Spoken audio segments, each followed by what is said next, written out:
Hello' everyone, সকলোলৈ শুভ আবেলি জনাই আজি আমি ক'লৈ আহি আছোঁ তাকে অকণমান ভিডিঅ' কৰি আপোনালোকৰ ওচৰত ভিডিঅ'টো শ্বেয়াৰ কৰিলোঁ। ভিডিঅ'টো চাই পেলাই যদি ভাল লাগে লাইক কমেণ্ট কৰি পেজটো ফ'ল' কৰি দিব। আজি আমি ৰাতিপুৱাই 10 বজাতে GNRCত গৈছিলোঁ। GNRCত ডক্টৰক মিষ্টাৰক দেখুওৱা হ'ল।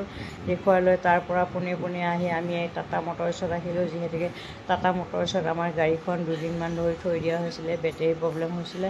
বেটেৰী প্ৰব্লেম হোৱাৰ কাৰণে গাড়ীখন ইয়াতে থৈ দিছিলে। যিহেতুকে শ্ব'ৰুমত তেওঁলোকৰ গাড়ী ভাল নকৰে, ইয়াতে তেওঁলোকে কৰে। এইটো এতিয়া ডিলাৰেই নে শ্ব'ৰুমেই মই বিশেষকৈ নাজানো।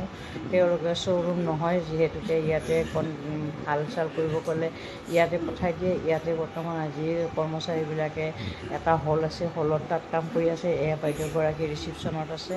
এইটো হ'ল হলটো, তাত গাড়ী ভাল কৰে, সকলোখিনি তাত ভৰাই থৈ দিয়ে। আমি ইয়াত আহি বহাৰ লগে লগে যেনেকৈ শুশ্ৰূষা কৰিছে বহুতেই ভাল লাগিলে আহি। যিহেতুকে ফ্ৰণ্টত আছে অমৃত হোটেল, বেক চাইডে আছে টাটা মটৰ্ছ, তাত গাড়ীবোৰ ঠিক কৰে, সকলোবিলাক ঠিক কৰে। অফিচৰ ষ্টাফবিলাকে কামখিনি ইমান ধুনীয়াকৈ কৰি আছে। আমি অহাৰ লগে লগে আজি কফি একাপ দিছে, কফি কাপৰ লগত বিস্কুট এটা দিছে আৰু চেনি পেকেট এটা দিছে।